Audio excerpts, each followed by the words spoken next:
Hey guys, Oblivion here, coming at you with my deck profile on my Sea Lancer deck that I've been currently running on DN and DevPro. Now, my regional is coming up very soon, September 22nd, and I've decided that I want to take a frog deck, and I've always liked Frog Lancer, or Sea Lancer variants of frogs, as many of you guys know. It is my favorite variant. Now, I'm not going to be going into some of the combo pieces because I mean, the deck profile is going to be rather long in my opinion, but I will be going over some really basic combos, maybe OTKs with the deck that the deck has.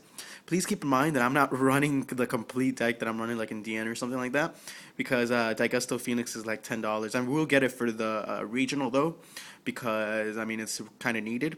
But other than that, you really don't need anything else. I was debating either Frog Monarchs or Sea Lancer, and I'm still on the fence about it. Frog Monarchs is a lot more competitive though, but Sea Lancer, since it's a lot slower format than the last format, I just really like Sea Lancer. It's just a very plusy deck. I took it to locals yesterday, Thursday. I won every single game. I beat Paw, which is Infected Xenon. He was playing Evil Swarms. I beat him. Ophion too strong. Six Samurais, which were incredibly consistent, like really consistent, and I beat him, 2-1 him. I 2-1 Paul. And let's see, I also played X Sabers. X Sabers, I believe, was my only loss. X Sabers were my only loss. It was he 2-1 me. And anything else? Oh, and Heroes. I 2-1, 2-0'd him.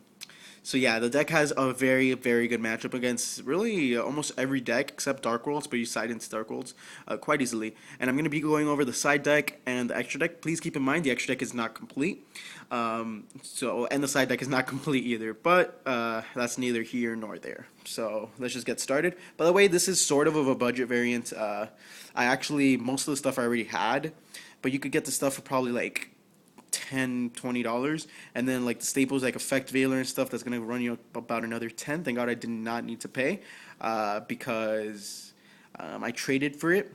Yeah, I had to trade a lot of stuff, but I still traded for it, the stuff I didn't need and all that. But whatever, let's get to the deck profile. We're running 1, 2, 3 Swap Frog. You want to open this guy in your opening hand. He is your deck thinner, your grave setupper, your everything. You want to open up Swap Frog. Usually the ideal hand is a Swap Frog, another Water Monster, and a Light and Darkness Dragon. And like I said, I'll be going over some plays, but not in this video because I just want to do the deck profile. We're running 1, 2, 3 Dupe Frog. Now, for those of you that are not familiar with Sea Lancer is basically to reuse your frogs. So you're going to be running Rodent Totem and Dupe Frog. I know, I know that Frog Monarchs don't run the Dupe Frog, but in this deck you really do need to run the Dupe Frog. You really, like, it's a must. It's a 2K wall. You could perform a lock with it if you have 2 on the field, and he searches out any frog from either the graveyard or the deck. Of course, you're going to mostly search out from the deck, but he deck thinned as well. You're running 1, 2 Poison Draw Frogs. You only need 2. I mean, you could even bump it down to 1 if you really want, but I just like that extra equip to Sea Lancer. And plus, when Sea Lancer would get destroyed, you could send him to the graveyard and you'd still draw. Basically, when he Sea Lancer, if Dew Frog and Poison Draw Frog gets sent from him, you still get their effects because they're still on the field. So Poison Draw Frog still would get his effect. We're also running the 1, 2 Ronin Totem.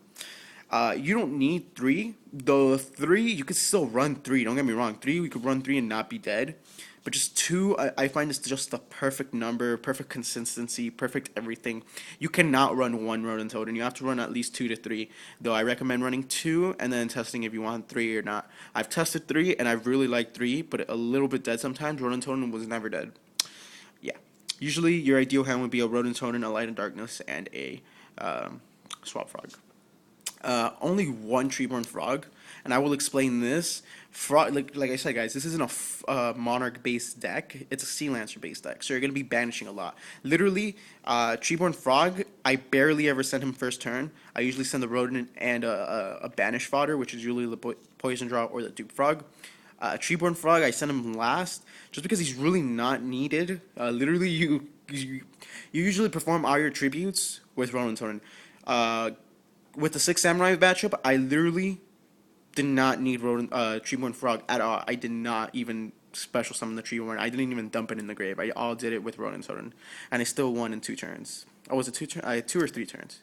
Now, the main boss monster of the deck, 3 Sea Lancer. For those of you guys that don't know, he's a level 5 water, so you could dump it with Swap Frog. He comes out at 1300, so they can't bottom this or anything like that. And his effect is that you could equip any amount of banished aqua, fish, or yada yada, which is mostly aqua. Basically, you're gonna banish all your frogs in the grave, even the Treeborn if you have it. Banish the Treeborn and all the frogs you have. Normal summon the Sea Lancer. Make Gachi Gachi Gatetsu with a Swap Frog or Ronin Toad.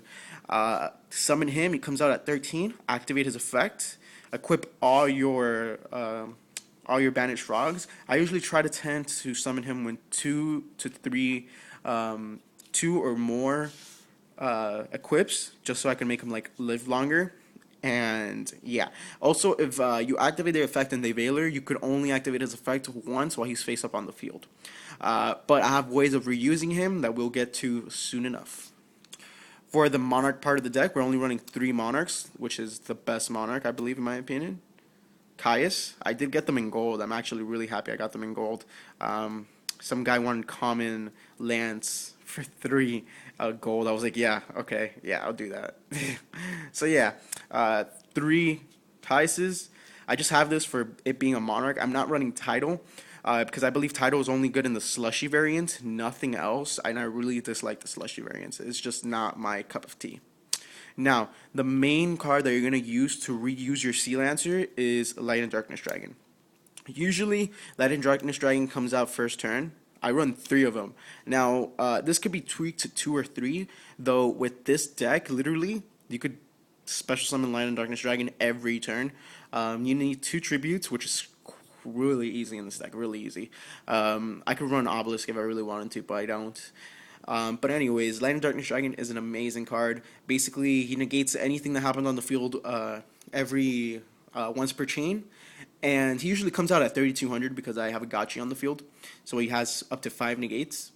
And when your opponent destroys him by beating over him or something like that, you get to special summon a monster from your graveyard. And with that, you usually special summon out Sea Lancer. And then with Sea Lancer, you go for your place to activate its effect. And then special summon, equip all your banished frogs. That's really the basic play with Light and Darkness Dragon. 1 Jinzo, I decided to run the 1 Jinzo. Jinzo is an amazing card this format, just because it's really trap heavy. And these are the single tributes. And I believe we're running 12 tributes. So that's a lot of tributes, but, with a lot of fodder. 1 Mobius for it being a water and, destroy back row. I don't know if I should take this one out. If I take him out, I don't know, I might put in another maxi or something like that, but yeah. So it's been treating me very good. And for the last tribute, 1 Vanity's Fiend. It's a really good card against Mermails. Well, Mermails usually pop, but it's a really good card against like Black Wings and stuff like that. It's just a really good card in general. Neither player could special summon monsters, which is pretty good, and he's a 2400 body, so it's really nice. For the hand traps, you're running 2 Battle Fader. I do not like 3 in this particular build. Frog Monarchs, I do like 3, not in this. Battle Fader is good, though if I hate opening up both of them, because it does happen, and I can only imagine 3. I have tested 3, and I really dislike 3. Again, 2 effect Veilers, really happy I got them. I got them yesterday. Veiler, too good. Yeah, it's really like an effect Veiler format, in my opinion.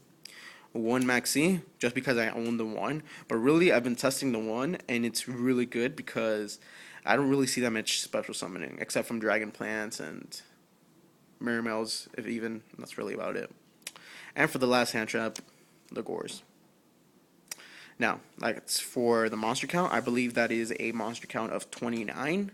Yes, I know, a lot, but YOLO. For the spells, 3 enemy controller. Again, tribute your Rodent Totem, tribute your Treeborn, especially your Treeborn during standby phase. Too good. 2 creature swap. You run creature swap instead of soul exchange in Sea Lancer builds, just because you run quote unquote dead frogs like Poison Draw Frog, Dupe Frog, normal summon the Poison Draw Frog in attack position. They're like, okay, what the fuck? Activate creature swap. You laugh, they cry, attack. Draw for Poison Draw Frog. 3 MST. I was testing out 1 MST and 2 lands, but the thing is that there's like rogue matchups that like use skill drain and stuff like that, and that deck like kills me. So I just decided to run the 3 MST. and 2 Pot of Duality for consistency. Only need the 2, and then the 1 Dark Hole. That's it for the main deck. It's a main deck of 40 cards. Now, for the side deck, don't laugh at the side deck. The side deck is not complete, guys. It's really not complete, so don't laugh.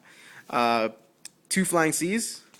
So good against Evil Swarms. Like, literally, this card is the one that won me against Paul. 2 Penguin Soldier. Yes, I know. I know. Why the hell would I side this card? It's so good, guys. You have to try it. It's a water level 2, so it has a lot of synergy with the deck. You flip it, bounce it back up to 2 monsters your opponent control of the XYZ if they overextend. So good. 2 End of Anubis. This is for your Dark World, Mermail matchup. Anything that activates in the grave gets negated. It's basically a soul drain that, didn't get banned. I mean, 2-1. 1 Jinzo for like trap heavy decks, chain burn, anything that runs a lot of traps. 1 Dark Dust, just because Dark Dust is really good. I opted not to main him this format because I don't see a lot of spam. In my locals. 1 Obelisk, it's a really good card to side, really good card, just in case for anything that targets, really good. And for the last sided card, 1 Soul Exchange. I'm sorry, Soul Release. This is for like everything. Select up to 5 cards from either player graveyard and remove them from the current duel. That's really about it. So that's it for the side deck. For the extra deck, 1 token. Shout out to my homes, Simon. Really cool guy. He gave me the token for free. This should be 2 Dark Mist. I only could get the 1. I'm getting another. So yeah, opted to run 2 Dark Mist. Really good. Main boss monster of the deck. Oh god. Of the deck. Literally you guys are seeing all my extra deck right now. Worst deck profile of life. Yeah. Main boss monster of the extra deck. 3 Gacha Getetsus. So good. So good. Yeah. So let's move this. You guys already saw the extra, so I don't even know why I'm bothering it. 1 Slacker for the Treeborn and Vader plays. 1 Shark Fortress because it does happen when you have 2 level 5s. I forgot to say, I don't run Trag in the build just because Trag really sucks. He comes out at 18. Black Wings, they would like Icarus attack, collude it, or some shit like that. Priestess would main phase 2 pop. Bear would main phase 2 pop. It's really not worth to run Trag. But Shark Fortress does happen when I have 2 Sea Lancers on board. 1 Tyrius for the last rank 5. Tyrius is a really good card. For the rank 6s, I'm sorry, and actually this is a Shining Elf is actually supposed to be a Daigusta Phoenix, but I'm proxying it, and I also have to get a Herald of the Faithful Light. It's a really good card. And for the only level 6s, we're running 1 Bouncer and 1 M7. So anyways, guys, that's a deck profile for you guys. Like I said, let me know if you guys want to see some basic plays with them. I will be doing basic plays with them. Let me know what you guys think of the deck. And this is basically the deck that I'm hoping to run at regionals. It's been showing a lot of good work for me. And yeah, guys, so just let me know what you guys think in the comment section down below. This has been Oblivion. Catch you guys later. Deuces.